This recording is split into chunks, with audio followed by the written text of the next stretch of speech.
Hi guys! So mayroon ako share na bagong app. O diba? Tignan nyo yung lock screen ko. Ang ganda diba? Pasabog. Siyempre, tuturuan ko kayo kung paano ko yung ginawa. Siyempre, una, dapat may ice cream kayo. So, ayan, ang dami nyong pagpipilian dyan kung anong gusto nyong gawin nyo sa cellphone nyo. Siyempre, punta tayo sa DIY para pumili ng mga designs. Ayan, ang daming mga pasabog na design. So, ayan yung pinili ko. Ayan. Pipili na tayo ng mga picture na pwede nating ipag-ano dyan. Ayan yung pinili ko kasi super cute and super pretty. Kayo na bahala kung anong gusto nyo ilagay na picture. At kung may jowa ka, lagay mo.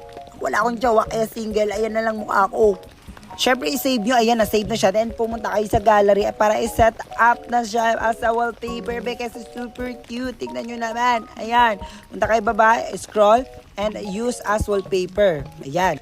Turuan ko din kayo sa sticker kung paano. Siyempre, click nyo yung sticker. Ayan, maghanap-hanap kayo yung anong gusto nyo mga design. Ayan, maraming choices. Sa akin, gusto ko 3 kasi parang cute.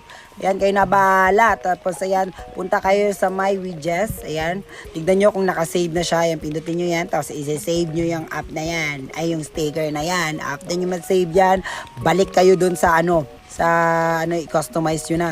Tapos, pindutin nyo ng ice cream na nasa baba. Tapos, i-add nyo na yan. Click nyo lang. Ayan, click. Isa. Tapos, i-click mo na yung bunny. Tapos, i-click mo na yung heart na gusto nyo. So, tignan nyo kung gano'ng kaganda pakak. Ang cute, diba? Ano pa hinihintay nyo?